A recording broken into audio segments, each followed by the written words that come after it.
मजलिस इत्तेहादुल मुस्लिमीन के सभी जिम्मेदारान, दोस्तों, बुजुर्गों, नौजवानों और घरों में बैठकर मेरी माँ, आप मेरी माँ बहने, आज की ये मीटिंग इजाफाई घर पट्टी के खिलाफ एक बेदारी मुहिम के तहत बुलाई गई है और माजी में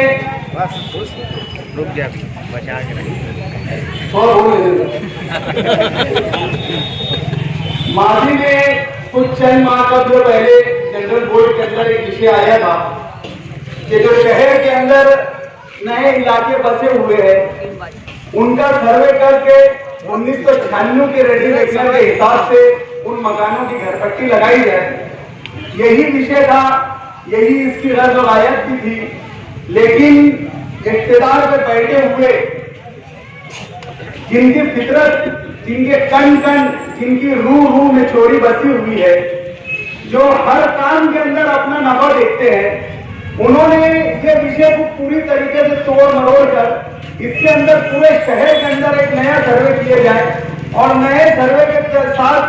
आज जो 2019 चल रहा है, 2021 चल रहा है, उस रेट के हिसाब से नए घर की घरपट्टी लगाई जाए। बोलते ना, जिसकी खमीर, जिसकी फितरत जैसी होती है वो वैसी सोचता है। अरबी में एक कहावत है कि पहाड़, जिसका तर्जुमा यह है कि अगर कोई कहे कि पहाड़ अपनी जगह से तब्दील हो रहा है तो मान लेना, लेकिन कोई ये कहे कि अगर अपनी फितरत बदल रहा है तो कतई मत मानना। जिसके कण कण में चोरी है वो चोरी ही करेगा। मैं कहता हूं कि ये विषय कोई घरपट्टी बढ़ाने का नहीं था, बल्कि सीधे सीधे मालेगांव की शहर की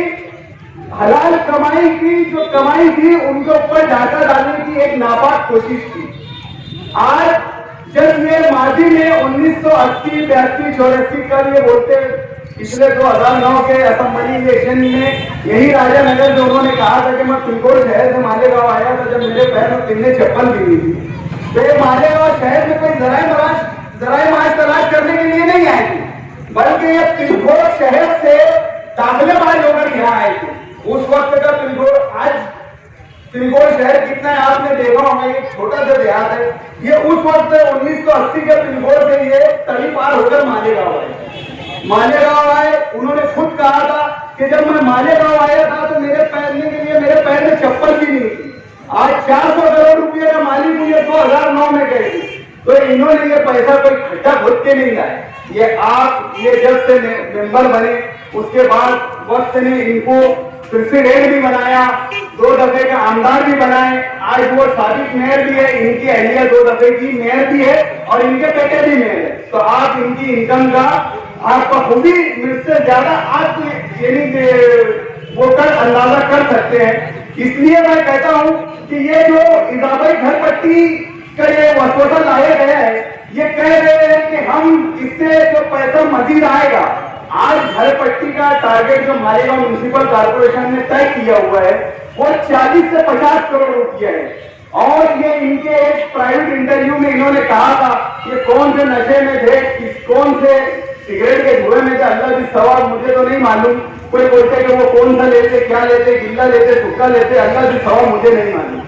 लेकिन वो कौन से नशे में थे अल्लाह को बेहतर मालूम। उन्होंने डायरेक्ट 40 करोड़ की घरपट्टी को 400 करोड़ रुपया बता दिया। बेशक जो उनका कैलकुलेशन है, जो उनका गणित है, अगर जिस ढंग से जो महासभा के अंदर जो ठहराव इन्होंने तोड़ मरोड़ के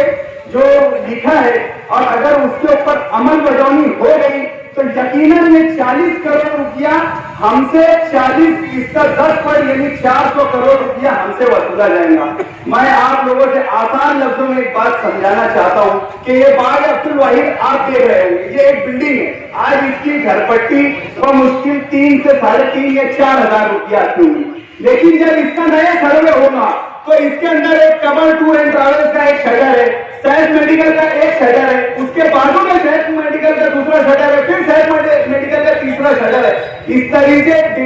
डिजिटलाइज सर्वे होगा और हर शटर का कमर्शियल उसके ऊपर टैक्स लगेगा, बिल्डिंग का अलग टैक्स लगेगा, बिल्डिंग के अंदर कितने कमरे हैं, बिल्डिंग के कमरों की दीवार कैसी है, उसके अंदर बाथरूम कैसा है, बाथरूम में टाइल कैसा है, इसका हर चीज का आपका सर्वे होकर इसका आज जो 3504,000 रुपया टैक्स होता है, इसकी 40 से 45,000 रुपया आज इसकी घर पट्टी हो जाएगी। तो दोस्तों, जहां ये 3500 रुपये से 4,000 रुपये टैक्स भर रहे थे, इसका आज 10% हो गया 40,000 रुपया। तो आज हम 40 से 45 करोड़ रुपये टैक्स भर रहे थे, ये 400 करोड़ रुपया हो जाएगा। और ये 400 करोड़ रुपये ये कहां खर्चा करेंगे मालूम है?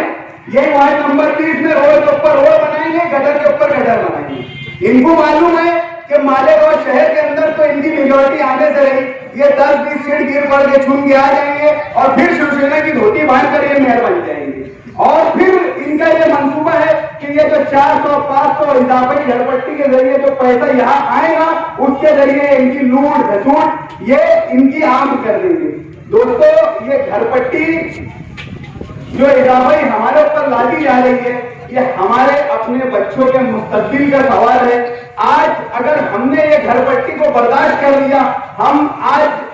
मालेगांव के अंदर आज का रिकॉर्ड है, मैं अकाउंट डिपार्टमेंट से मैंने मालूमात लिया हूं, 3.5 साल से मैं भी कारपोरेटर हूं, मैं खुद भी देख रहा हूं कि हम का मुश्किल 35 से 40% लोग जो है हर साल की घरपट्टी भरते हैं। ये सेंट्रलाइज हो जाने से, ऑनलाइन हो जाने से ये घरपट्टी अगर हमने मुसलसल 2 साल नहीं भरी, तो तीसरे साल हमारे घर पे खुद ब खुद जब्ती आ जाएंगी। हमें मालूम भी नहीं पड़ेगा कि हमारे घर पे जब्ती आ गई, और हमारे घरों के ऊपर जब्ती लग जाएंगी और हम घर के बाहर हो जाएंगे। दोस्तों, आज हमें बेदार रहने की जरूरत है और मस्जिद इत्तेहादुल मुस्लिमीन के बैनर तले इस घरपट्टी मुहिम के खिलाफ जो भी तहरीक चलाई जाएंगी, आपको बिना सियासी तबर्रुआ करते हुए इस तहरीक का साथ देना है, अपने घरों को, अपने बच्चों के मुस्तकबिल को बचाना है। आइंदा के लिए इंशाअल्लाह बस इतनी ही बात, और कभी